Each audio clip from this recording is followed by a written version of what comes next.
जय हिंद प्यारे बच्चों। मैं जितेंद्र कुमार पांडे आपका स्वागत करता हूं आपके अपने ही YouTube platform target with Jitendra पर। प्यारे बच्चों, यूपी बोर्ड 2026 की परीक्षा आप लोगों की 18 फरवरी से शुरू होने वाली है और इस परीक्षा के क्रम में क्लास 12th की सामान्य हिंदी और इंग्लिश का मॉडल पेपर आपको इस चैनल के माध्यम से प्रोवाइड कराया जा रहा है, जिसमें हम लोग इंग्लिश का 17 मॉडल पेपर कर चुके हैं और सामान्य हिंदी का आज हम लोग 15वां मॉडल पेपर करने जा रहे हैं। इन समस्त क्लासेस को पाने के लिए आप लोग चैनल पर विजिट कीजिए। चैनल में जाएंगे, प्लेलिस्ट पर आपको मिल जाएगा और आप सभी क्लासेस को देख सकते हैं। साथ ही साथ अगर आप लोग अब तक चैनल पर नए हैं और चैनल को सब्सक्राइब नहीं किए हैं तो चैनल पर विजिट कीजिए, चैनल को सब्सक्राइब कीजिए, बेल आइकन दबाइए।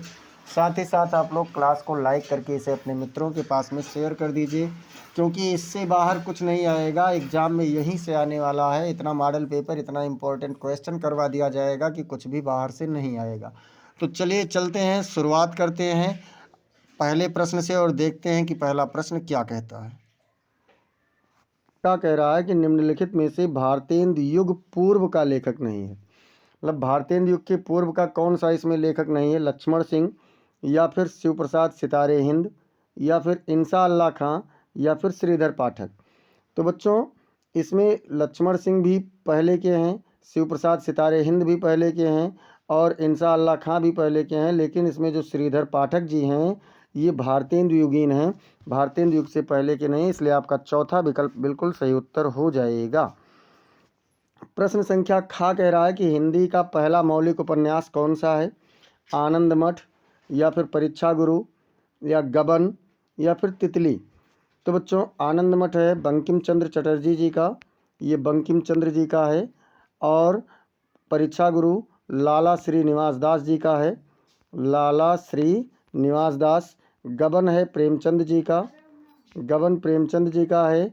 और बात करें तितली तो ये है जयशंकर प्रसाद जी का। अब इसमें हमसे पूछा गया है कि कौन सा पहला मौलिक उपन्यास है, तो परीक्षा गुरु है बच्चों, इसके लेखक हैं लाला श्रीनिवास दास। खंड गा कह रहा है कि जयशंकर प्रसाद के समकालीन नाटककार हैं। जयशंकर प्रसाद जी के समकालीन की बात हो रही है, कौन है? बालकृष्ण भट्ट हैं, या फिर मोहन राकेश हैं, या गोविंद वल्लभ पंत हैं, या विष्णु प्रभाकर जी हैं। कौन है बच्चों? तो जयशंकर प्रसाद जी के अगर समकालीन हम लोग देखें तो इसमें हैं विष्णु प्रभाकर जी। जयशंकर प्रसाद जी के समकालीन कौन है? तो विष्णु प्रभाकर जी हैं। घा नंबर कह रहा है कि आलोचना के क्षेत्र में सर्वाधिक उल्लेखनीय है। क्या है? मिश्र बंधु सबसे ज़्यादा आलोचना के क्षेत्र में हैं, या बाबू गुलाब राय हैं, या फिर रामचंद्र शुक्ल जी हैं, या मुंशी प्रेमचंद जी हैं। तो बच्चों, अगर हम लोग आलोचना साहित्य की बात करें तो आलोचना साहित्य में सर्वाधिक उल्लेखनीय हैं रामचंद्र शुक्ल जी। प्रश्न संख्या इसका अंगा नंबर कह रहा है कि बद्री नारायण चौधरी प्रेमघन ने संपादन किया है। किसका किया है? हिंदी प्रदीप का, या फिर प्रथा का, या आनंद कादम्बिनी, या फिर सरस्वती पत्रिका। किसका किया है बच्चों? तो हिंदी प्रदीप पत्रिका जो है इसका संपादन किया है बद्रीनारायण चौधरी प्रेमघन जी ने। आनंद कादम्बिनी का आप लोग कमेंट सेक्शन में करके बताइए कि किसने इसका आनंद कादम्बिनी का संपादन किया है। अब चलते हैं प्रश्न संख्या 2 का और प्रश्न संख्या 2 का जो आप लोगों का है, 2 यानी ये आप लोगों का काव्य खंड से आता है। तो इसमें कह रहा है कि प्रयोगवाद की विशेषता है। प्रयोगवाद की विशेषता क्या है? प्रकृति का वर्णन है, या फिर नवीनता के प्रति आग्रह है, या फिर अतिशय भावुकता है, या फिर विद्रोह व क्रांति है। क्या है बच्चों? प्रयोगवाद की बात हो रही है। तो प्रयोगवाद में नवीनता के प्रति आग्रह किया गया है। भाई, नए नए प्रयोगों की बात की गई है, तो इसमें क्या है? नवीनता के प्रति आग्रह की बात की गई है। 2 का खा कह रहा है कि किस युग को जागरण सुधार काल कहा जाता है? भारतेंदु युग, या फिर द्विवेदी युग, या छायावाद युग, या फिर प्रगतिवाद युग। किसे कहते हैं बच्चों? कौन से युग को हम लोग जागरण सुधार काल कहते हैं? तो जागरण सुधार काल की अगर बात करें तो ये देखिए, जागरण काल कहते हैं भारतेंदु युग को, और जागरण काल के बाद में उसमें सुधार बहुत ज़्यादा किसमें हुआ है? तो द्विवेदी युग में हुआ, इसलिए द्विवेदी युग को जागरण सुधार काल कहा जाता है। प्रश्न संख्या गा कह रहा है कि निम्न में से कौन प्रयोगवादी नहीं है। प्रयोगवादी की बात हो रही है कि कौन नहीं है। नागार्जुन जी नहीं हैं, या फिर त्रिलोचन नहीं है, या केदारनाथ अग्रवाल नहीं है, या नेमीचंद जैन नहीं है। तो बच्चों अगर हम बात करें प्रयोगवाद के ना नहीं वाले, तो इसमें त्रिलोचन जी हैं जो प्रयोगवादी नहीं हैं। घ नंबर कह रहा है कि मैथिली शरण गुप्त को किस युग के कवि हैं। मैथिली शरण गुप्त जी कौन से युग के कवि हैं। भारतेंदु युग, या फिर द्विवेदी युग, या फिर छायावाद युग, या प्रगतिवाद युग। मैथिली शरण गुप्त जी की बात हो रही, इन्हें राष्ट्र कवि भी कहा जाता है। राष्ट्र कवि भी इन्हें कहा जाता है। और मैथिली शरण गुप्त जी हैं द्विवेदी युग के कवि। कौन से युग के बच्चों? तो द्विवेदी युग के कवि हैं। अंगा नंबर कह रहा है कि महाप्राण के नाम से कौन सा कवि विख्यात है। महादेवी वर्मा, या फिर प्रताप नारायण मिश्र, या सूर्यकांत त्रिपाठी निराला जी, या फिर सोहनलाल द्विवेदी। तो महाप्राण की बात करें बच्चों, तो महाप्राण के नाम से सूर्यकांत त्रिपाठी निराला जी पूरी तरह कि दिए गए गद्यांश पर आधारित निम्नलिखित प्रश्नों के उत्तर दीजिए। तो चलिए पहले तो हम लोग देख लेते हैं कि गद्यांश क्या है। गद्यांश में कह रहा है राष्ट्र का तीसरा अंग जन की संस्कृति है।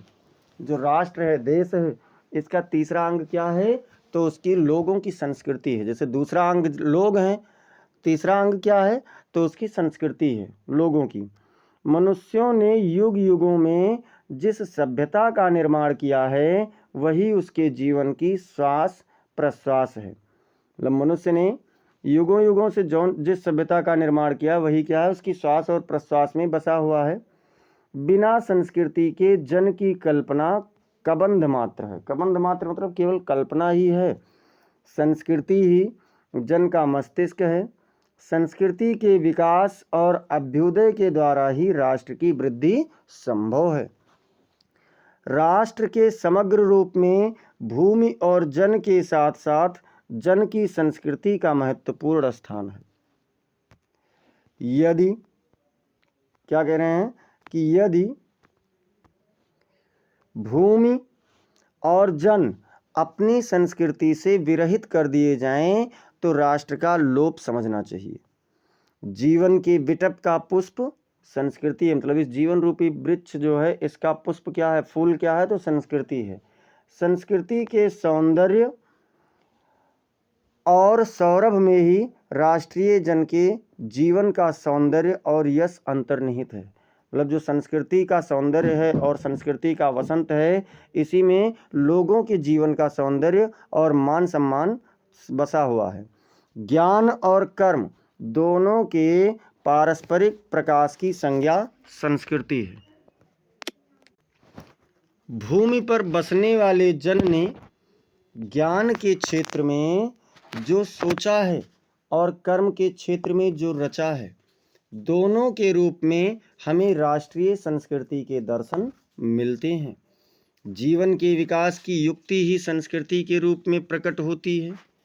प्रत्येक जाति अपनी अपनी विशेषताओं के साथ इस युक्ति को निश्चित करती है और उससे प्रेरित संस्कृति का विकास करती है। इस दृष्टि से प्रत्येक जन की अपनी अपनी भावना के अनुसार पृथक पृथक संस्कृतियां राष्ट्र में विकसित होती हैं, परंतु उन सब का मूल आधार पारस्परिक सहिष्णुता और समन्वय पर निर्भर है।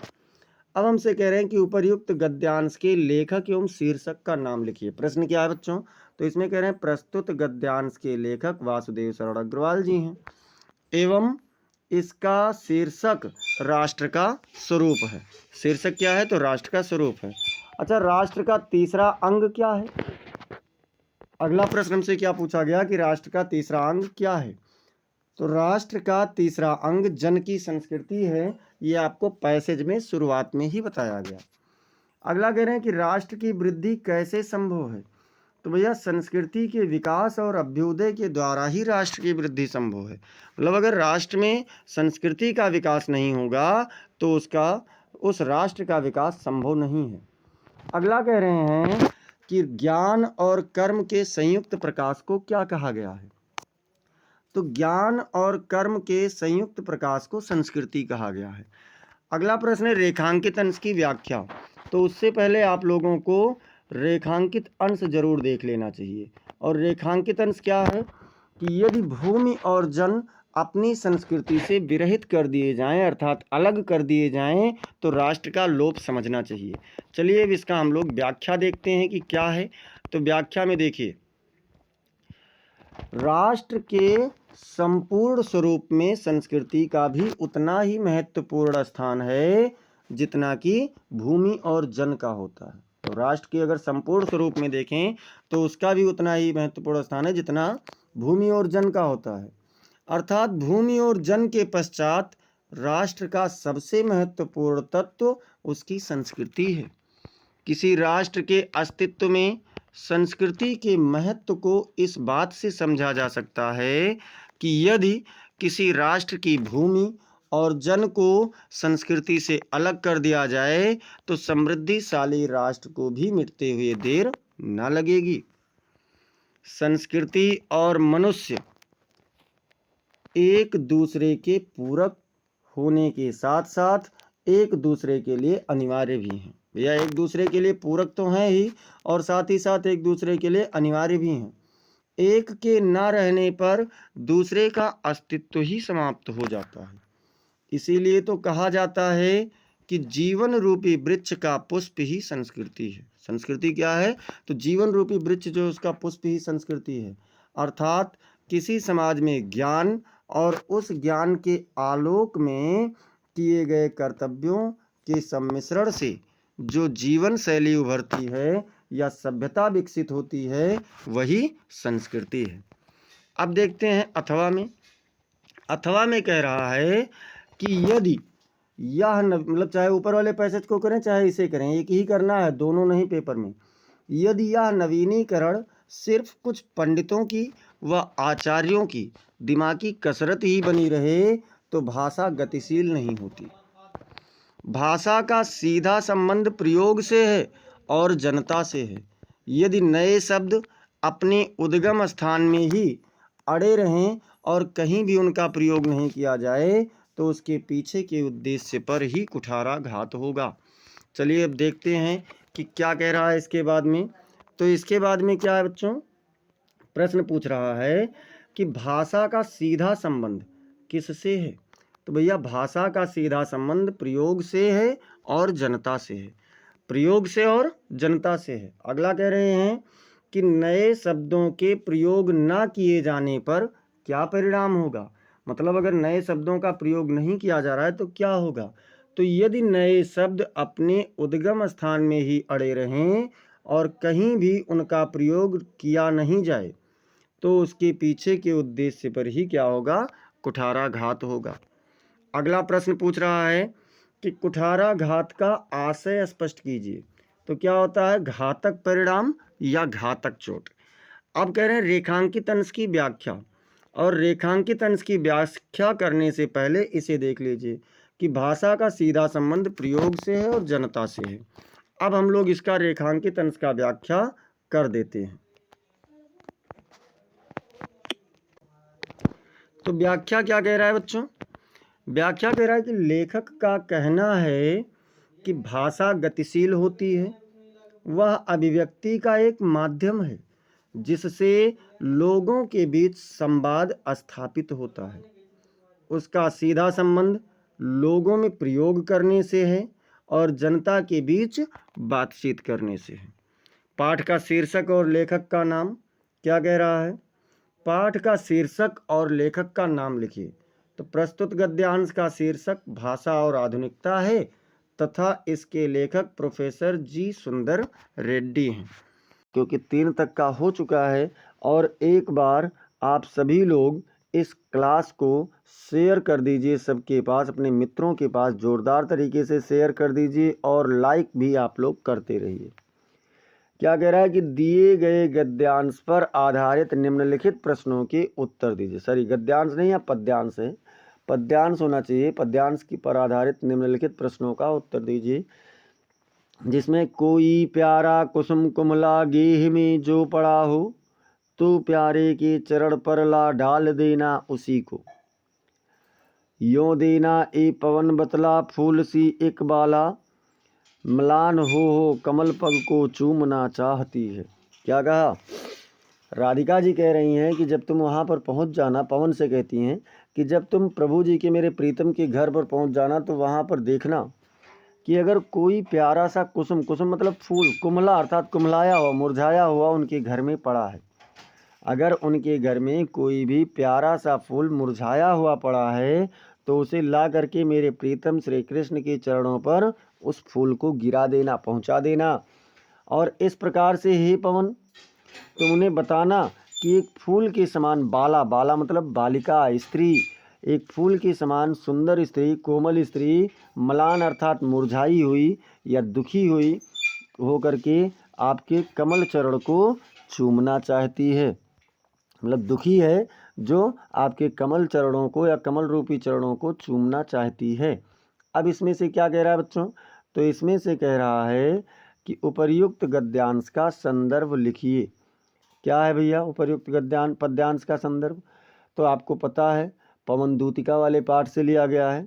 तो प्रस्तुत पद्यांश हमारी पाठ्य पुस्तक हिंदी के पद्य खंड के पवन दूतिका नामक शीर्षक से लिया गया है। इसके रचयिता अयोध्या सिंह उपाध्याय हरियोध जी हैं। रचयिता कौन है बच्चों? तो अयोध्या सिंह उपाध्याय हरियोध जी हैं। फिर इसमें क्या कह रहा है कि प्रस्तुत पद्यांश में राधा ने अपनी तुलना किससे की है? तो भैया राधा ने अपनी तुलना फूल से की है। राधा कहती हैं कि जैसे कोई म्लान फूल अर्थात मुरझाया हुआ फूल कृष्ण के चरण में गिरा हो, वैसे ही वह खुद को कृष्ण के चरणों में समर्पित करना चाहती हैं, अपने आप को समर्पित करना चाहती हैं। इसके बाद में अगला आपसे कह रहा है कि रेखांकित अंश की व्याख्या कीजिए। तो रेखांकित अंश क्या है? कोई प्यारा कुसुम कुमला गेह में जो पड़ा हो, तो प्यारे के चरण पर ला डाल देना उसी को। ये आपका क्या है? रेखांकित अंश है। अब इसमें कह रहा है व्याख्या करना है। तो राधा जी कह रही हैं कि अगर कोई सुंदर फूल घर में म्लान हो गया हो अर्थात मुरझा गया हो, तो हे पवन तुम उसे कृष्ण के चरणों में ला देना। राधा यहाँ अपनी तुलना उस म्लान फूल से कर रही हैं और कहना चाहती हैं कि जैसे वह फूल कृष्ण के चरणों में समर्पित होना चाहता है, वैसे ही वह खुद को कृष्ण के चरणों में समर्पित करना चाहती हैं। अब इसका जो 4th नंबर है यानी इस भाग का, कह रहे हैं कि श्री कृष्ण के कमलवत चरणों को कौन चूमना चाहता है? श्री कृष्ण के कमलवत चरणों को कौन चूमना चाहता है बच्चों? तो श्री कृष्ण के कमलवत चरणों को एक म्लान फूल चूमना चाहता है, जो कि राधा जी का प्रतीक है। और इसमें 5वां खंड कह रहा है कि राधा पवन दूतिका से मुरझाए हुए पुष्प के माध्यम से क्या संदेश देना चाहती हैं? राधा जी पवन दूतिका से मुरझाए हुए पुष्प के बारे में क्या संदेश देना चाहती हैं? तो राधा कहना चाहती हैं कि जैसे फूल कृष्ण के चरणों में समर्पित होना चाहता है, वैसे ही वह खुद को कृष्ण के चरणों में समर्पित करना चाहती हैं। अब इस प्रकार से मान लीजिए आप इसको नहीं कर पा रहे हैं, तो अथवा है, मतलब दोनों में से कोई एक करना है। अथवा कह रहा है सावधान मनुष्य, यदि विज्ञान है तलवार, तो इसे दे फेंक, तजकर मोह स्मृति के पार। यानी हे मनुष्य सावधान हो जाओ, अगर विज्ञान आपके लिए तलवार बन रहा है अर्थात हानिकारक बन रहा है, तो क्या करो, इसको तुरंत फेंक दो और जो आपकी मोह की यादें हैं, इसकी यादों जो जुड़ी हुई हैं, उन सबको छोड़ दो। मतलब उनके आशाओं में, उन यादों में रह करके अपना अहित न करो। हो चुका है सिद्ध है तो शिशु अभी नादान, फूल कांटों की तुझे कुछ भी नहीं पहचान। क्या कहते हैं कवि महोदय कि ये सिद्ध हो चुका है कि तुम अभी एक नादान बालक के समान हो। क्योंकि जैसे नादान बालक को फूल या फिर कांटे की पहचान नहीं होती है, उसी प्रकार से तुम्हें भी फूल या कांटों की कोई पहचान नहीं है। खेल सकता तू नहीं, ले हाथ में तलवार, काट लेगा अंग तीखी है बड़ी यह धार। क्या कहा कि जैसे अगर कोई बच्चा है तो उसे नहीं पता कि क्या फूल है क्या कांटा है, यानी क्या उसे कोमलता प्रदान करेगा और क्या उसे चुभेगा, उसी प्रकार से तो उसको कांटे या फूल नहीं देना चाहिए। उसी प्रकार से तुम्हें भी जब नहीं पता है कि इससे हानियाँ क्या हैं, इससे लाभ क्या हैं, तो तुम इसको हाथ में लेकर के खेलोगे तो अपना ही अहित करोगे। और सिद्ध कैसे हुआ, आपने हथियार बनाए, बम बनाए, जो कि बहुत ही विनाशकारी सिद्ध हुए हैं। अब इसमें पूछ रहा है कि उपर्युक्त पद्यांश का संदर्भ लिखिए। तो भैया संदर्भ में क्या है कि अभिनव मनुष्य आप लोगों ने एक पढ़ा होगा, ये उसी का है। प्रस्तुत पद्यांश हमारी पाठ्य पुस्तक हिंदी के पद्य खंड के अभिनव मनुष्य नामक शीर्षक से लिया गया है। इसके रचयिता रामधारी सिंह दिनकर जी हैं। कौन है रचयिता? तो रामधारी सिंह दिनकर जी हैं। और रेखांकित अंश की व्याख्या करना है। तो रेखांकित अंश की व्याख्या में क्या कह रहा है? कवि कह रहे हैं कि हे मनुष्य, विज्ञान एक शक्तिशाली हथियार है, लेकिन इसे सही तरीके से इस्तेमाल करना सीखो। मोह और अज्ञान को छोड़ करके ज्ञान और विवेक के साथ इसका उपयोग करो, ताकि यह तुम्हारे लिए हितकारी हो जाए। फिर तीसरा क्या कह रहा है कि कवि ने वैज्ञानिक युग के मानव को क्या चेतावनी दी है। किस बात की चेतावनी दी है? तो कवि ने भैया वैज्ञानिक युग, कवि ने चेतावनी क्या दिया है कि विज्ञान का गलत इस्तेमाल विनाशकारी हो सकता है, इसलिए इसे समझदारी से इस्तेमाल करो, अर्थात बर्बादी मत लाओ। और चौथा कह रहा है कि पद्य में फूल और कांटों से क्या तात्पर्य है। तो फूल क्या है? फूल मानवता का प्रतीक है, जबकि कांटे विज्ञान की नकारात्मक शक्तियों का प्रतीक है। फिर अगला कह रहा है कि कवि ने विज्ञान तलवार के प्रयोग करने से क्यों मना किया। जो विज्ञान रूपी तलवार है अर्थात विनाशकारी शक्तियां हैं, उनके प्रयोग से क्यों मना किया है।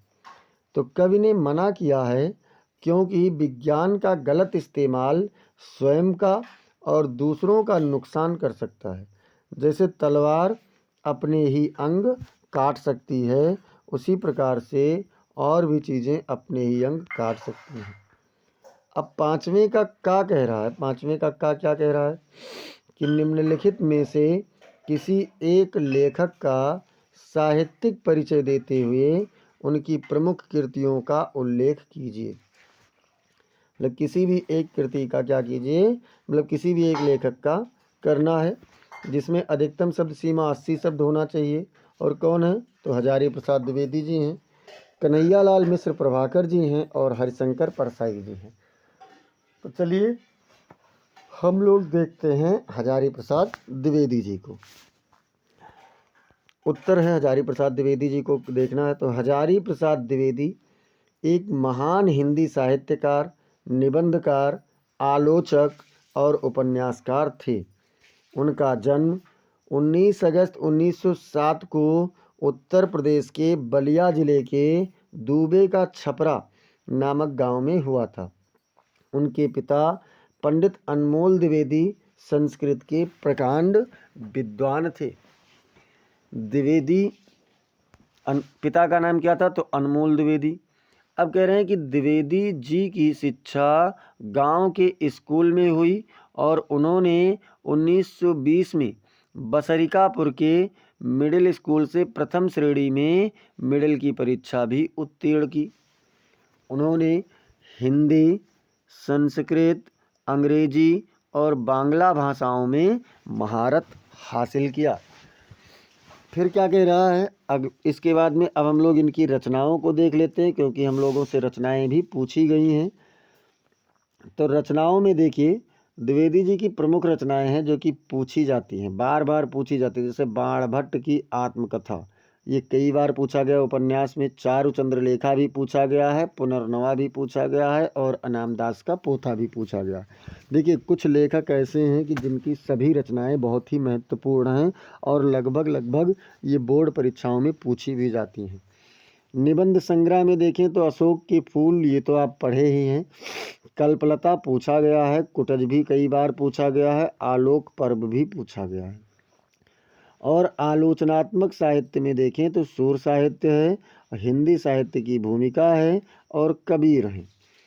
अब इसके बाद में हम लोग देखते हैं कि इनका और चीज़ें क्या हैं। तो भैया द्विवेदी जी की को 1957 में पद्म भूषण, 1957 में पद्म भूषण, 1973 में आलोक पर्व के लिए साहित्य अकादमी पुरस्कार से सम्मानित किया गया। ये भी ध्यान रखना है कि आलोक पर्व जो रचना है इसके लिए इन्हें साहित्य अकादमी का पुरस्कार दिया गया है। उनका निधन 19 मई 1979 को हुआ था। अब इसके बाद में चलते हैं खा पर, जो कि आपका 5वें का खा नंबर है। और 5वें का खा नंबर क्या कह रहा है, निम्नलिखित में से किसी एक कवि का साहित्यिक परिचय देते हुए उनकी प्रमुख रचनाओं का उल्लेख कीजिए। और अधिकतम शब्द सीमा कितनी होनी चाहिए, तो 80 शब्द, जिसमें करना किसका है, अयोध्या सिंह उपाध्याय हरिऔध हैं, मैथिली शरण गुप्त जी हैं और रामधारी सिंह दिनकर जी हैं। इसी में से आप लोगों को करना है। अब इसमें क्या है बच्चों, तो इसमें कह रहे हैं अयोध्या सिंह उपाध्याय हरिऔध जी का, चलिए देख लेते हैं। अयोध्या सिंह उपाध्याय हरिऔध एक महान हिंदी कवि, लेखक और आलोचक थे। उनका जन्म 15 फरवरी 1865 को उत्तर प्रदेश के अयोध्या ज़िले में हुआ था। उन्होंने हिंदी साहित्य में खड़ी बोली के विकास में महत्वपूर्ण योगदान दिया। हरिऔध जी की प्रमुख रचनाएं क्या क्या हैं, तो हरिऔध जी की प्रमुख रचनाओं में काव्य खंड में प्रिय प्रवास है, वैदेही वनवास है, काव्योपवन है, रसकलश है, बोलचाल, चोखे चौपदे, चुभते चौपदे, पारिजात, कल्पलता, मर्मस्पर्श, पवित्र पर्व, दिव्य दोहावली और हरिऔध सतसई। ध्यान रखना, कल्पलता इनकी भी रचना है लेकिन काव्य है, और गद्य में हजारी प्रसाद द्विवेदी की भी रचना है, निबंध है, तो दोनों का ध्यान रखना है। और ये सभी रचनाएं पूछी गई हैं, जैसे प्रिय प्रवास, वैदेही वनवास और मतलब जितने काव्य भी हैं ये सब लगभग पूछे गए हैं। उपन्यास में ठेठ हिंदी का ठाठ, ये तो कई बार पूछा गया, और अधिखिला फूल भी पूछा गया है। और नाटक में बच्चों दोनों आपसे पूछे गए हैं, यानी रुक्मणी परिणय भी और प्रद्युम्न विजय व्यायोग भी। ललित निबंध में इनका संदर्भ सर्वस्व है और आत्मकथात्मक में इतिवृत्त है। इसके बाद में और देखें तो भैया क्या है, हरिऔध जी को उनके काव्य प्रिय प्रवास के लिए विशेष प्रसिद्धि मिली, जो खड़ी बोली का पहला महाकाव्य भी है। प्रिय प्रवास क्या है, हिंदी खड़ी बोली का पहला महाकाव्य है। उन्होंने संस्कृत छंदों का हिंदी में सफल प्रयोग किया और विविध विषयों पर काव्य रचनाएं की हैं। अब प्रश्न संख्या 6 पर आ गए और 6 पहुंच चुके हैं। एक बार सभी लोग क्लास को जोरदार तरीके से लाइक और शेयर कर दीजिए। लाइक शेयर आप करते रहिए। तो क्या कह रहा है इसमें प्रश्न संख्या 6 में, प्रश्न संख्या 6 कह रहा है कि लाटी अथवा ध्रुव यात्रा कहानी के उद्देश्य पर प्रकाश डालिए। उद्देश्य बताना है और अधिकतम शब्द सीमा 80 शब्द होना चाहिए। तो चलिए हम लोग देख लेते हैं ध्रुव यात्रा। ध्रुव यात्रा में क्या कह रहा है, आलोच्य कहानी ध्रुव यात्रा, इसका मूल उद्देश्य प्रेम की पवित्रता और पराकाष्ठा की विवेचना एवं वचन पालन के महत्व को प्रतिष्ठित करना है। कहानीकार के अनुसार वैयक्तिक सुखों की अपेक्षा सार्वभौमिक और अलौकिक उपलब्धि श्रेयस्कर है। कहानीकार की अपेक्षा क्या है कि जो वैयक्तिक सुख है उसकी अपेक्षा सार्वभौमिक और अलौकिक उपलब्धि श्रेयस्कर है। निष्कर्ष रूप में यही कहा जा सकता है कि ध्रुव यात्रा कहानी तत्वों की दृष्टि से एक सफल मनोवैज्ञानिक कहानी है। अब इसके बाद में चलते हैं अथवा में। अथवा मान लो आप उसे नहीं कर पा रहे हैं तो आप इसे कर लेना कि पंचलाइट कहानी का सारांश अपने शब्दों में लिखिए। इसमें भी आपको अधिकतम शब्द सीमा 80 शब्द ही रखना है। तो चलिए देख लेते हैं क्या है भैया। पंचलाइट फणीश्वर नाथ रेणु की आंचलिक कहानी है। आंचलिक मतलब जो ग्रामीण क्षेत्र कह सकते हैं या किसी विशेष क्षेत्र को कह सकते हैं। बिहार के एक पिछड़े गांव की कहानी है। गांव के महतो टोली ने रामनवमी के मेले में से पेट्रोमैक्स खरीदा। पेट्रोमैक्स जिसको हम लोग कहते हैं कि ये क्या है, गैस वाला, जो तेल वाला गैस आता था पहले पंप से भर करके और मिंटर बांध करके जला देते थे प्रकाश के लिए, जिसे वे पंचलाइट कहते हैं। लेकिन इसे जलाना कोई नहीं जानता। गोधन नामक युवक इसे जलाना जानता है, जिसे मुनरी की मदद से पंचों के सामने पेश किया जाता है। गोधन पंचलाइट जला देता है और उसकी गलती माफ़ कर दी जाती है। कहानी में गांव की गरीबी, पिछड़ापन और अज्ञानता को दिखाया गया है। पंचलाइट गांव के लिए एक नए युग का प्रतीक बन जाता है, जो अंधकार से प्रकाश की ओर ले जाता है। गोधन और मुनरी की प्रेम कहानी भी कहानी का एक महत्वपूर्ण हिस्सा है। 7 कह रहा है बच्चों कि स्वपठित खंडकाव्य के आधार पर किसी एक खंडकाव्य के एक प्रश्न का उत्तर दीजिए। मतलब प्रत्येक खंडकाव्य में 2 प्रश्न हैं, किसी एक का उत्तर देना है। अधिकतम शब्द सीमा 80 शब्द ही रखना है। तो पहला देखते हैं खंड क्या है। रश्मिरथी खंडकाव्य के आधार पर कर्ण की चारित्रिक विशेषताओं, या विशेषणाओं नहीं विशेषताओं पर प्रकाश डालिए।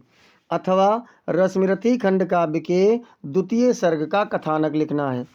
अब इसके बाद में देखते हैं खंड खा क्या कह रहा है कि मुक्ति यज्ञ खंडकाव्य के आधार पर महात्मा गांधी का चरित्र चित्रण कीजिए। अथवा मुक्ति यज्ञ खंडकाव्य की कथा वस्तु अपने शब्दों में लिखिए। गा नंबर क्या कह रहा है कि श्रवण कुमार खंडकाव्य के आधार पर दशरथ का चरित्रांकन कीजिए। अथवा श्रवण कुमार खंडकाव्य के अयोध्या सर्ग की कथा वस्तु लिखिए। फिर घा नंबर क्या कह रहा है, सत्य की जीत खंडकाव्य के आधार पर द्रौपदी का चरित्रांकन कीजिए। अथवा सत्य की जीत खंडकाव्य की कथा वस्तु लिखिए। और अंगा नंबर आ रहा है, त्यागपथी खंडकाव्य के नायक का चरित्र चित्रण कीजिए। और त्यागपथी खंडकाव्य का नायक कौन है बच्चों, तो त्यागपथी खंडकाव्य का नायक हैं हर्षवर्धन जी। कौन है, हर्षवर्धन जी हैं। और हर्षवर्धन का चरित्र चित्रण करना है तो चलिए देख लेते हैं हर्षवर्धन का चरित्र चित्रण क्या कह रहा है। त्यागपथी खंडकाव्य में हर्षवर्धन का चरित्र चित्रण एक आदर्श और महान राजा के रूप में किया गया है। वह ज्ञान, न्याय और परोपकार के प्रतीक हैं। उनकी उदारता, सहिष्णुता और मानवता का वर्णन किया गया है। वह एक महान शासक हैं जो अपने राज्य की जनता के लिए समर्पित हैं और उनके कल्याण के लिए काम करते हैं। चलो कुछ इनकी विशेषताएं देख लेते हैं। हर्षवर्धन की विशेषताएं।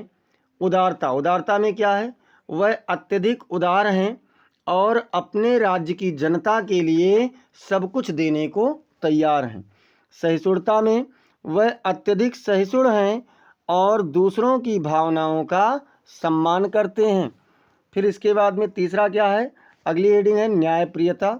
तो वह न्याय के प्रति दृढ़ हैं और अपने राज्य में न्याय की स्थापना के लिए काम करते हैं। परोपकार देखें तो वह परोपकार के प्रतीक हैं और दूसरों की मदद करने के लिए हमेशा तैयार रहते हैं। ज्ञान में वह अत्यधिक ज्ञानी हैं और विभिन्न विषयों में उनकी रुचि भी है।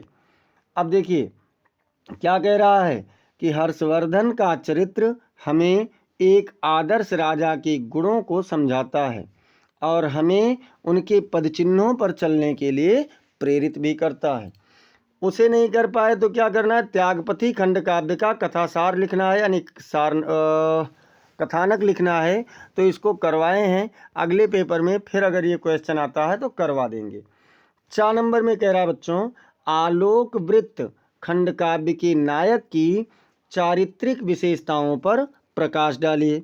अथवा क्या करना है, आलोक वृत्त खंड काव्य की कथा वस्तु को लिखना है। तो भैया दोनों में से कोई एक करना है।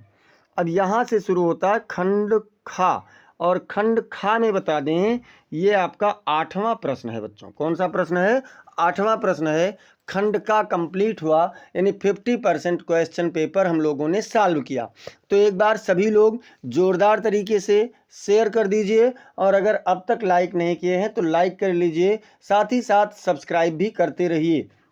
क्या कह रहा है खंड खा में, पहला 8वां का का है, निम्नलिखित संस्कृत गद्यांशों में से किसी एक का संदर्भ सहित हिंदी में अनुवाद कीजिए। तो चलो देखते हैं। यथैवोपकरणवताम जीवनम, जो जीवन के उपकरण हैं, तथैव ते जीवनम स्यात्, मतलब जैसा भी जिसके पास जीवन जीने का साधन है वो उसी प्रकार से जीवन जीता है। अमृत तत्वस्य तु नाशास्ति वित्तेन इति, अमरता तो धन के समाप्त होने में नहीं है। सा मैत्रेयी उवाच ये नाहम, इस पर मैत्रेयी ने कहा ये नाहम नामृता श्याम, जब मैं अमरता नहीं प्राप्त करूंगी, किम अहम तेन कुर्याम, तो मैं क्या करूंगी। यदेव भगवान केवल अमृत तत्व साधनम जानाति, यदि भगवान आप केवल अमृत तत्व के साधन को जानते हैं, तदेव में ब्रूहि, तो आप मुझसे बोलिए। याज्ञवल्क्य उवाच, याज्ञवल्क्य ने कहा प्रिया ना सती त्वम प्रियम भाससे, यानी हे प्रिया तुम प्रिय हो, या प्रिय धन की प्राप्ति से कुछ भी नहीं होता है। अब देखिए संदर्भ क्या है बच्चों, तो प्रस्तुत संस्कृत गद्यांश हमारी पाठ्य पुस्तक हिंदी के संस्कृत खंड की आत्मज्ञा एवं सर्वज्ञ नामक शीर्षक से लिया गया है। और आप लोग क्या करेंगे, आप इसका हिंदी अनुवाद का स्क्रीनशॉट कर लीजिए। ठीक है, स्क्रीनशॉट आप इसका करते रहिए। चलिए, अथवा क्या है बच्चों, अथवा में कह रहा है कि अतीते प्रथम कल्पे चतुष्पदा सिंहम राजानम अकुर्वन। अतीते मतलब अतीत काल में, प्रथम कल्पे मतलब प्रथम कल्प में, चतुष्पदा मतलब चौपायों अर्थात जानवरों ने, सिंघम माने शेर को, राजानम अकुर्वन मतलब राजा बनाया। यानी अतीत काल में प्रथम कल्प में जानवरों ने शेर को राजा बनाया। मत्स्या आनंद मत्स्यम, मछलियों ने आनंद मछली को। शकुनया स्वर्णहंसम, और पक्षियों ने, शकुनया मतलब पक्षी, तो पक्षियों ने स्वर्णहंस को राजा बनाया। तस्य पुनः स्वर्ण राजहंसस्य दुहिता हंस पोतिका अतीव रूपवती है। तस्य पुनः उसकी, उस स्वर्ण राजहंस मतलब स्वर्ण राजहंस की, दुहिता मतलब पुत्री, हंस पोतिका अतीव माने अत्यंत, रूपवती मतलब रूपवती, आसित मतलब थी। उस हंस राज यानी स्वर्ण राजहंस की पुत्री हंस पोतिका अत्यंत रूपवती थी। सा तस्से वरम दात, उसने उसको वर दिया था। क्या वर दिया था, यत कि सा आत्मनिश्चित रुचितम, वह अपने रुचि के अनुसार स्वामिनम वृणयात, स्वामी का वर्ण कर ले, अर्थात पति का वर्ण कर ले, चुनाव कर ले। हंस राजा तस्से वरम दत्वा, हंसराज उसे वरदान दे करके हिमवती शकुन संघे सन्निपतत, हिमालय प्रदेश में पक्षियों की सभा में चला गया। अब देखते हैं बच्चों क्या है संदर्भ, तो संदर्भ है भैया जातक। यह देखिए यहाँ पर हमने आत्मज्ञा एवं सर्वज्ञा ही कर दिया। आत्मज्ञा एवं सर्वज्ञा नहीं, जातक कथा वाला है ये। कौन सा है, जातक कथा से लिया गया है, जिसमें आप लोगों का एक है नृत्य जातकम, ये उसी वाले से लिया गया है। तो प्रस्तुत संस्कृत गद्यांश हमारी पाठ्य पुस्तक हिंदी के संस्कृत खंड की जातक कथा नामक शीर्षक से लिया गया है। अब देख लीजिए इसका हिंदी अनुवाद का आप लोग स्क्रीनशॉट कर लीजिए, क्योंकि ये बार बार आपको मिलने वाले पैसेज हैं, अर्थात बार बार पूछे जाने वाले पैसेज हैं। और मैं ये तो नहीं बता सकता कि यही आएगा, लेकिन ये ज़रूर बता सकता हूँ कि इन्हीं में से आएगा। तो आप लोग इसको ध्यान में रखते चलिए और अच्छे से तैयारी भी करते रहिए। अब हम लोग देखते हैं खा नंबर में क्या कह रहा है बच्चों। खा नंबर कह रहा है निम्नलिखित श्लोकों में से किसी एक का संदर्भ सहित हिंदी में अनुवाद कीजिए। अभूत प्राची पिंगारसपतिरिव प्राप्य कनकम गतच्छायो चंद्रो बुधजना इव ग्राम्य सदिश। अभूत प्राची, जिस प्रकार से पूर्व दिशा, रसपत्रिव प्राप्य कनकम, मतलब सोने के समान पीली हो जाती है। मतलब जिस प्रकार से क्या कहा कि जिस प्रकार से प्राची दिशा यानी पूर्व दिशा सोने को पा करके पारे की भांति पीली हो गई है। क्या हो गई है? पीली हो गई। गतस छायो चंद्रो बुध जना इव ग्राम्य सदस्य। और जैसे ठीक उसी प्रकार से जो बुद्धिमान लोग होते हैं वो गंवारों की सभा में उनकी जो सम्मान है वो चला जाता है। क्षणम क्षीणस्तरा तारा नृप इवानुमद्य परा। अनुद्यमी राजाओं की तरह तारे क्षण भर में क्षीण हो गए हैं। क्या हुआ? अनुद्यमी राजा की तरह तारे क्षण भर में क्षीण हो गए हैं। न दीपा राजन्ते द्रविड़ रहिता नामिव गुणा। जैसे धनहीन जो हैं वो गुणों की तरह, मतलब जो धनहीन है उनके पास गुण तो है लेकिन धन नहीं है, तो वह दीपक की तरह चमक नहीं रहे हैं। ये कौन से पाठ से बच्चों? तो ये है प्रस्तुत संस्कृत श्लोक हमारी पाठ्य पुस्तक हिंदी के संस्कृत खंड की भोजस्योदार्यम नामक शीर्षक से लिया गया है। क्या कहा? पूर्व दिशा स्वर्ण को प्राप्त कर पारे की भांति पीली हो गई है। गंवारों की सभा में विद्वज्जन की तरह चंद्रमा कांतिहीन हो गए हैं। अनुद्यमी राजाओं की तरह तारे क्षण भर में क्षीण हो गए हैं और धनहीनों के गुणों की तरह दीपक नहीं चमक रहे हैं। अथवा क्या कह रहा है बच्चों? अथवा आप लोगों का है कि निंदन्तु नीति निपुणा यदि वास्तुवन्तु लक्ष्मी ही समाविशतु गच्छतु वा यथेष्टम अद्येव वा मरणमस्तु युगांतरे वा न्यायात् पथः प्रविचलन्ति पदम न धीराः। तो इसमें क्या कहा गया कि प्रस्तुत संस्कृत श्लोक हमारी पाठ्य पुस्तक हिंदी के संस्कृत खंड की सुभाषित रत्नानि नामक शीर्षक से लिया गया है। इसमें क्या है बच्चों? निंदन तो मतलब निंदा करें, नीति निपुणा नीति में निपुण लोगों की, यदि वा अस्तुवन्तु अथवा उनका स्तुति करें, मतलब नीति में निपुण लोगों की निंदा करें अथवा उनकी स्तुति करें। लक्ष्मी समाविशतु मतलब लक्ष्मी पास में आए, गच्छतु वा यथेष्टम अथवा अपनी इच्छा अनुसार दूर चली जाए। अद्येव वा मरणमस्तु मृत्यु आज ही हो, युगांतरे वा या फिर युगों युगों के बाद हो। भाई मृत्यु चाहे आज हो या फिर युगों के बाद हो। न्यायात पथः प्रविचलन्ति पदम न धीरा। न्याय के पथ से धैर्यवान पुरुष एक भी पद विचलित नहीं होता है। इसका हिंदी अनुवाद का आप लोग स्क्रीनशॉट कर लीजिए। निम्नलिखित मुहावरों और लोकोक्तियों में से किसी एक का अर्थ लिखकर वाक्य में प्रयोग कीजिए। इन मुहावरों का आपको इनमें से किसी एक का क्या करना है? तो अर्थ लिखना है और वाक्य में प्रयोग करना है। जैसे पहला क्या है? हाथ पांव मारना। हाथ पांव मारना का अर्थ होता है प्रयास करना, और वाक्य प्रयोग में क्या हो जाएगा? वह नौकरी के लिए हाथ पांव मारता रहता है, अर्थात अपना प्रयास करता रहता है। अब दूसरा इसमें क्या है बच्चों? अगर मगर करना मतलब होता है बहाने बनाना।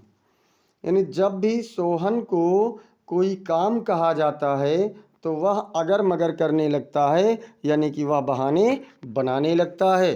तीसरा कह रहा है अधजल गगरी छलकत जाए, मतलब अल्प ज्ञान पर इतराना। जैसे कुछ लोग होते हैं थोड़ा सा उन्हें जानकारी हो जाता है और क्या हो जाता है? वह बहुत ज्ञानी बनने लगते हैं। तो वाक्य प्रयोग क्या है? कुछ लोग अधजल गगरी की तरह छलकते रहते हैं, अर्थात इतराते रहते हैं। अब चौथा है बंदर क्या जाने अदरक का स्वाद। ये आप लोगों को करना है स्वयं से, समझ लीजिए आपका होमवर्क है या आपका खुद का वर्क है, इसे कीजिए और अगर कोई दिक्कत होता है तो बताना। प्रश्न संख्या 10 कह रहा है बच्चों कि अपठित गद्यांश पर आधारित निम्नलिखित प्रश्नों के उत्तर दीजिए। अपठित गद्यांश पर आधारित निम्नलिखित प्रश्नों के उत्तर दीजिए। तो क्या है, संस्कृत में एक सूत्र वाक्य है, गहना कर्मणो गति, अर्थात कर्मों की गति अत्यंत गूढ़ और न्यारी है। कर्म सिद्धांत के अनुसार कुछ कर्मों को बदला जा सकता है लेकिन कुछ कर्म नहीं बदले जा सकते। दूध से दही बनता है, जो उसे खट्टा या मीठा बनाया जा सकता है, लेकिन दही को वापस दूध में नहीं बदल सकते हैं। ठीक वैसे ही कर्म भी होता है। क्या कह रहे हैं, जो कर्म प्रकट हो रहा है और जिसका प्रभाव दिखना शुरू हो गया है वह प्रारब्ध कर्म है। आप प्रारब्ध कर्म को बदल नहीं सकते क्योंकि यह वर्तमान में घटित होने लगा है। संचित कर्म अतीत के कर्मों का परिणाम है। यह मन के भीतर अव्यक्त प्रवृत्तियों के रूप में बना रहता है। संचित कर्मों को आध्यात्मिक अभ्यास द्वारा अभिव्यक्त होने के पहले ठीक किया जा सकता है। हमारे द्वारा किए गए कृत्यों के भविष्य में होने वाले परिणाम आगामी कर्म कहे जाते हैं। अब गद्यांश का शीर्षक क्या होना चाहिए, तो उपर्युक्त गद्यांश का शीर्षक होना चाहिए कर्म सिद्धांत, क्योंकि कर्मों के बारे में ही चर्चा हुई है। और प्रारब्ध कर्म किसे कहा गया है, प्रारब्ध कर्म वह है जो प्रकट हो रहा है, जिसका प्रभाव दिखना शुरू हो गया है, अर्थात जो वर्तमान में घटित होने लगा है, उसे क्या कहते हैं, तो उसे प्रारब्ध कर्म कहते हैं। अब क्या है बच्चों, इसमें तीसरा प्रश्न है कि लेखक के अनुसार कर्म सिद्धांत को स्पष्ट कीजिए। तो लेखक के अनुसार कर्म सिद्धांत यह है कि कुछ कर्मों को बदला जा सकता है लेकिन कुछ कर्म नहीं बदले जा सकते। संचित कर्मों को आध्यात्मिक अभ्यास द्वारा उनके अभिव्यक्त होने के पहले ठीक किया जा सकता है, लेकिन प्रारब्ध कर्म को बदला नहीं जा सकता। आगामी कर्म हमारे द्वारा किए गए कृत्यों के भविष्य में होने वाले परिणाम होते हैं। अथवा मान लो आप इस पैसेज को नहीं कर पा रहे हैं तो आप इस वाले पैसेज को कर लेना। 2 पैसेज दिए जाएंगे, कोई एक करना होगा। विषमता शोषण की जननी है। समाज में जितनी विषमता होगी सामान्यतः शोषण उतना ही अधिक होगा। स्वतंत्रता प्राप्ति के 77 वर्षों के बाद भी हमारे देश सामाजिक, आर्थिक, शैक्षिक एवं सांस्कृतिक असमानताएं अधिक हैं, जिसके कारण एक व्यक्ति एक स्थान पे शोषक तथा वही दूसरे स्थान पर शोषित होता, मतलब एक जगह तो किसी का शोषण करता है तो कहीं पर उसी का शोषण होता है। उपभोक्ता संरक्षण, चलिए और थोड़ा आगे बढ़ा लेते हैं। हाँ, यहाँ से उपभोक्ता संरक्षण के संदर्भ में उपभोक्ता उस व्यक्ति या व्यक्ति समूह को कहा जाता है जो सीधे तौर पर किन्हीं भी वस्तुओं अथवा सेवाओं का उपयोग करते हैं। इस प्रकार सभी व्यक्ति कहीं न कहीं किसी न किसी रूप में शोषण का शिकार होते हैं।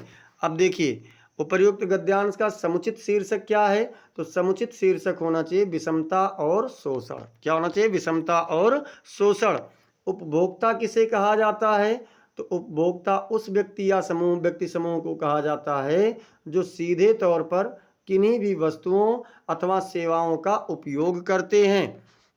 उपभोक्ता का शोषण क्यों होता है, तो उपभोक्ता का शोषण समाज में व्याप्त सामाजिक, आर्थिक, शैक्षिक एवं सांस्कृतिक असमानताओं के कारण होता है, जो विषमता को जन्म देती है और शोषण को बढ़ावा देती है। अब 11 का प्रश्न संख्या 11, और प्रश्न संख्या 11 क्या कह रहा है कि निम्नलिखित शब्द युग्मों का सही अर्थ चयन करके लिखिए। जिसमें देखते हैं पहला शब्द युग्म क्या है, अंश और अंश। तो इसका क्या होगा, भाग और कंधा, या कंधा और हिस्सा, या सूर्य चंद्रमा, या माच आँच। तो देखिए पहले अंश का मतलब क्या होता है, भाग, और दूसरे अंश का मतलब होता है कंधा, यानी पहला वाला विकल्प आपका बिल्कुल सही उत्तर हो जाएगा। फिर इसमें दूसरा शब्द युग्म कह रहा है तरड़ी और तरड़ी। तो तरड़ी और तरड़ी का क्या होगा? तरना और स्त्री होगा, या नाव और स्त्री होगा, या सूर्य और नाव होगा, या सूरज और चंदा होगा। तो याद कीजिए, पढ़ते हैं तरणि तनुजा तट तमाल तरुवर बहु छाए। तरणि तनुजा अर्थात सूर्य की पुत्री, तो तरणि मतलब सूर्य और तरड़ी मतलब नाव। तो सा वाला विकल्प आपका बिल्कुल सही उत्तर हो जाएगा। खा नंबर कह रहा है बच्चों कि निम्नलिखित शब्दों में से किसी एक शब्द के दो सही अर्थ लिखिए। तो पहला शब्द है अली। अली का होता है भंवरा, और अली मतलब बिच्छू भी होता है। फिर है नाग। नाग का अर्थ होता है सर्प, और नाग का अर्थ हाथी भी होता है। फिर उसके बाद में क्या है? अंक। तो अंक का क्या अर्थ होता है? अंक का अर्थ गोद भी होता है, और अंक का अर्थ संख्या का अंक भी होता है। इसके बाद में है सारंग। सारंग का अर्थ क्या होता है? मोर भी होता है, और सारंग का अर्थ कोयल भी होता है। अब हम लोग चलते हैं इसके कौन से नंबर पर? तो ये आपका हो चुका खा वाला। अब गा नंबर क्या कह रहा है? तो गा नंबर कह रहा है निम्नलिखित वाक्यांशों के लिए एक शब्द का चयन करके लिखिए। अब देखते हैं कि क्या है वाक्यांश। तो पहले में है वाक्यांश घृणा के योग्य। जो घृणा के योग्य होता है उसे क्या कहते हैं? घृणित कहते हैं, या फिर घृणी कहते हैं, या घृणास्पद कहते हैं, या संघृणी कहते हैं। तो बच्चों जो घृणा के योग्य होता है उसे क्या कहते हैं? तो उसे घृणित कहा जाता है। इसके बाद में चलते हैं अगले प्रश्न पर, और अगला प्रश्न यानी कि घा वाले का अगला गा वाले का। तो क्या कह रहा है? जो जीता ना जा सके, मतलब जिसे जीता नहीं जा सकता है उसे क्या कहते हैं? अजय कहते हैं, या अमर कहते हैं, या फिर अजर कहते हैं, या अच्छ कहते हैं। अच्छ उसे कहते हैं जिसका कभी क्षय ना हो, अजर उसे कहते हैं जो कभी बूढ़ा ना हो, अमर उसे कहते हैं जो कभी मरे ना। तो अब बात आती है अजय, और अजय ही आपका सही आंसर हो जाएगा। फिर चलते हैं घा नंबर, और घा नंबर में कह रहा है कि निम्नलिखित में से किन्हीं दो वाक्यों को शुद्ध करके लिखिए। किसी भी दो वाक्य को आप शुद्ध कीजिए और लिखिए। जैसे इसमें कहा गया पुत्री पराया धन होता है। तो भैया देखिए, पुत्री क्या है? स्त्रीलिंग है, और जब कर्ता स्त्रीलिंग है, कर्तवाच्य है, तो उसके अनुसार क्रिया भी स्त्रीलिंग होना चाहिए। तो यहाँ धन होता है नहीं, होती है। पुत्री पराया धन होती है। फिर दूसरा कह रहे हैं आज मेरा बड़ा भाई आ गया। तो मेरा बड़ा भाई नहीं, मेरे बड़े भाई, और आ गया नहीं, आ गए। हिंदी में जब कभी भी कोई सम्मानित पद होता है तो उसमें क्रिया बहुवचन लगती है, भले ही वो एक वचन का करता हो। तो क्या हो जाएगा? आज मेरे बड़े भाई आ गए। फिर कह रहे हैं तुम मेरे को पुस्तक दे दो। अगला क्या है? तुम मेरे को पुस्तक दे दो। तो मेरे को नहीं, मुझे। क्या हो जाएगा? तुम मुझे पुस्तक दे दो। अगला कह रहा है मैं इस लड़कों को पढ़ाया हूँ। तो इस लड़कों को नहीं, इन लड़कों को होगा। क्या होगा? मैं इन लड़कों को पढ़ाया हूँ। इसके बाद में 12वां प्रश्न देखते हैं। 12वें प्रश्न में क्या कह रहा है बच्चों? तो 12वें प्रश्न में का नंबर कह रहा है कि वीर रस अथवा हास्य रस का अस्थाई भाव के साथ उदाहरण अथवा परिभाषा लिखिए। अब चलो वीर रस का देखते हैं।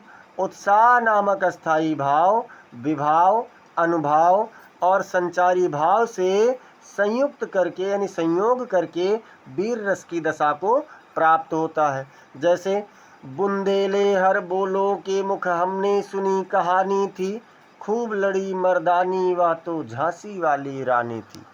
तो भैया झांसी वाली रानी की वीरता के बारे में बता रहे हैं। तो यहाँ पर कौन सा रस होगा?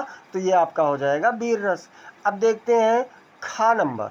तो खा नंबर में क्या, और हास्य रस भी पहले देख लें तब फिर खा नंबर देखते हैं। हास्य रस क्या कह रहा है? विलक्षण आकृति, विकृत चेष्टाएं, वचन या कार्य देखकर हृदय में उत्पन्न, हाथ नहीं हास होना चाहिए, हास, हास नामक अस्थाई भाव, अस्थाई नहीं अस्थाई होना चाहिए। हास नामक अस्थाई भाव विभाव, अनुभाव और संचारी भाव के सहयोग से हास्य रस का रूप ग्रहण करता है।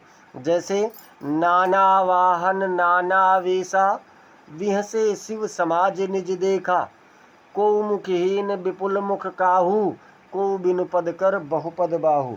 ये जब भगवान शिव की बारात चल रही होती है ना, तो उस समय नाना वाहन, मतलब अनेकों प्रकार के वाहन है, अनेक प्रकार के वाहन, अनेक प्रकार के वेशभूषा के लोग उनके बाराती बने हुए हैं भगवान शंकर के। तो विहसे शिव समाज निज देखा। भगवान शंकर ने जब अपनी समाज अर्थात अपनी बारात को देखा तो खुद ही मुस्कुरा उठे। कैसी है उनकी समाज, कैसी है उनकी बारात? को मुखहीन, कोई कोई तो ऐसा है जिसके कोई मुख ही नहीं है। और विपुल मुख काहू, कोई ऐसा है जिसके बहुत से मुंह हैं।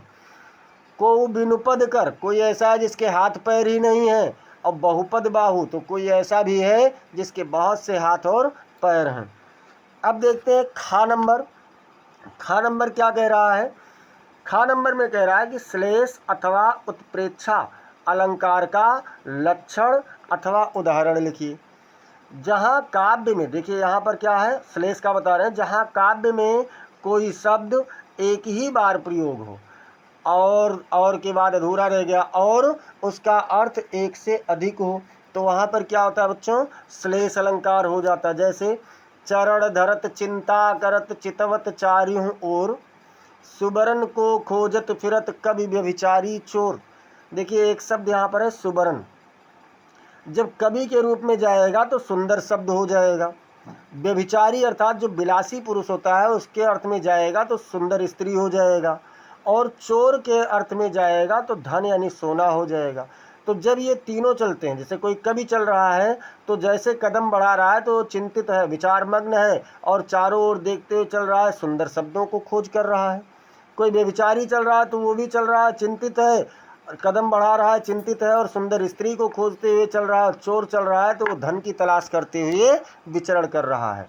इसके बाद उत्प्रेक्षा अलंकार भी देख लेते हैं। उत्प्रेक्षा अलंकार में क्या कह रहा है कि जहाँ उपमेय में उपमान की भिन्नता जानते हुए भी उपमेय में उपमान की संभावना की जाए, वहाँ उत्प्रेक्षा अलंकार होता है। मतलब हम लोग जानते हैं, हम लोग ये जानते हैं कि हाँ उपमेय और उपमान अलग अलग है, लेकिन फिर भी संभावना कर रहे हैं। जैसे तरड़ि तनुजा तट तमाल तरवर बहु छाए, झुके कूल सो जल परसन हित मनहु सुहाई। मतलब तरड़ि तनुजा अर्थात सूर्य की पुत्री अर्थात यमुना नदी के तट पर सुंदर सुंदर बहुत से वृक्ष चारों ओर से छाए हुए हैं। ऐसे प्रतीत होता है मानो वहाँ पर वो जल को स्पर्श करने के लिए आए। मनहु जनु जानो मनु मानो जनहु मनहु, ये सभी क्या है? ये सभी उत्प्रेक्षावाचक शब्द हैं। अब गा नंबर पर देखते हैं। दोहा अथवा सोरठा छंद का मात्रा सहित लक्षण तथा उदाहरण लिखिए। तो दोहा में देखते हैं यह एक अर्ध सम्मात्रिक छंद है जिसमें 4 चरण होते हैं।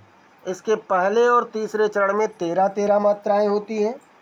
पहले और तीसरे में 13-13 मात्राएं होती हैं और दूसरे तथा चौथे चरण में 11 मात्राएं होती हैं। जैसे भरत ही होय न राज मधु विध हरि हरि पद पाए, कबहु की कांजी सी करनी क्षीर सिंधु बिनसाई। तो भरत ही सब पर एक एक मात्रा है, 4 मात्रा हो गया। होई में 2 और 1 है, 4 3 7 हो गया, 1 8 2 10 11 12 13 मात्रा पहले चरण में हो गया। ऐसे विधि में विधि पर 1 1 है, मतलब 2 मात्रा, हरि पर भी 1 1 है, 2 मात्रा, हर पर भी 2 है, तो 6 हो गया। पद पर 2, 6 2 8 और पा पर 1 2 है और ई पर 1 है। कुल मिलाकर के 13 11 का क्रम सेट हो रहा। प्रश्न संख्या 13 कह रहा है बच्चों, छात्रावास की जीवन शैली पर अपने मित्र को एक पत्र लिखिए कि छात्रावास की जीवन शैली कैसी होती है। तो देखते हैं बच्चों, यहाँ पर आपको पता लिखना है कि कौन से छात्रावास से आप लिख रहे हैं। छात्रावास है MLK PG college Balrampur Uttar Pradesh और दिनांक आज का है 20/10/2025। अब देखते हैं इसमें क्या कह रहा है। प्रिय मित्र, आशा है तुम कुशल हो। मैं तुम्हें अपने छात्रावास की जीवन शैली के बारे में बताना चाहता हूँ। क्या कहा कि मैं तुम्हें अपने छात्रावास की जीवन शैली के बारे में बताना चाहता हूँ। छात्रावास में जीवन बहुत ही अनुशासित और नियमित होता है। सुबह जल्दी उठना, व्यायाम करना और फिर पढ़ाई करना मेरी दिनचर्या का हिस्सा है। यहाँ के साथी भी बहुत अच्छे हैं और हम सब मिलकर एक दूसरे की मदद करते हैं। यहाँ की सुविधाएं भी बहुत अच्छी हैं। पुस्तकालय, खेल का मैदान और कैंटीन सभी एक ही परिसर में हैं। इससे हमें अपनी रुचियों के अनुसार गतिविधियों में भाग लेने का अवसर मिलता है। मैं यहाँ बहुत खुश हूँ और मेरी पढ़ाई भी अच्छी चल रही है। तुम्हें भी यहाँ आकर देखना चाहिए। तुम्हारा मित्र, देखिए ये चीज़ इधर सेट होना चाहिए बच्चों, इधर नहीं सेट कर पाए, इसके लिए सॉरी। ये इधर सेट होना चाहिए। तुम्हारा मित्र काका का नाम नहीं लिखना है। अब देखिए अथवा क्या कह रहा है। अथवा कह रहा है कि विद्यालय में खेल कूद की सामग्री की ओर ध्यान दिलाते हुए प्रधानाचार्य जी को एक प्रार्थना पत्र लिखिए। और खेल कूद की सामग्री पर मैंने एक प्रार्थना पत्र लिखवाया है, तो इसलिए यहाँ पर नहीं लिखवा रहे हैं। आप लोग उसे ढूंढना और लिखना। निम्नलिखित विषयों में से किसी एक पर अपनी भाषा शैली में निबंध लिखिए। किसी भी एक विषय पर। 4 विषय यहाँ पर आपको है। भारत में कृषि क्रांति, यानी कृषि क्रांति जो ये जाने हरित क्रांति, भारतीय लोकतंत्र का भविष्य, विज्ञान वरदान या अभिशाप, विद्यार्थी जीवन में अनुशासन का महत्व। इतने चीज़ों पर है।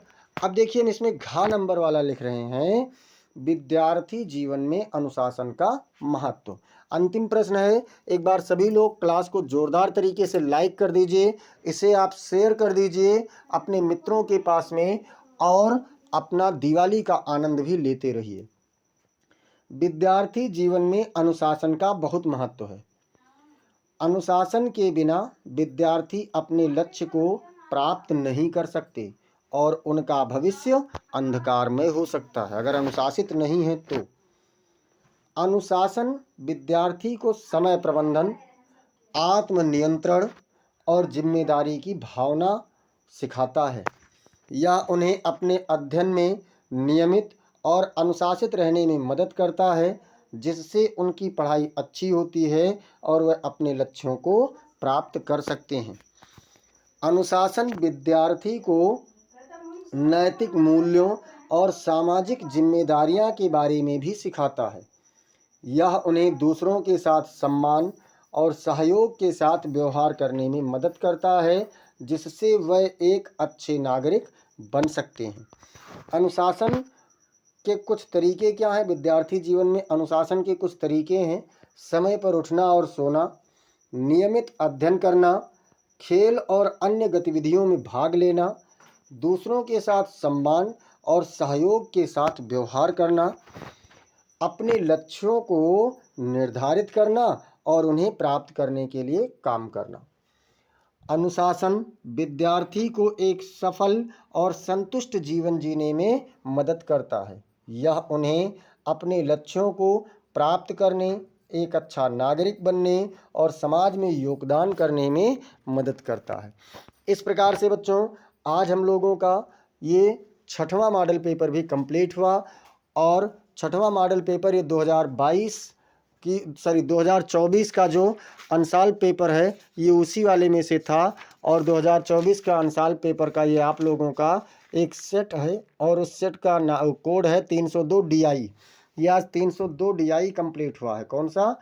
302 पेपर कोड है DI। तो ये वाला आज हम लोगों ने कंप्लीट किया है। एक बार पुनः आप सभी को दिवाली की ढेरों शुभकामनाएं, हार्दिक बधाइयाँ। और आप लोग अगर अब तक चैनल को सब्सक्राइब नहीं किए हैं तो चैनल को सब्सक्राइब कर लीजिए बच्चों, बेल आइकन दबा दीजिए, क्लास को लाइक कीजिए, इसे आप लोग अपने मित्रों के पास में शेयर करते रहिए।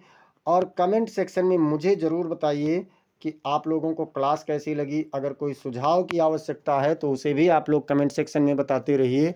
मिलते हैं फिर अगली क्लास में, तब तक के लिए जय हिंद, जय भारत।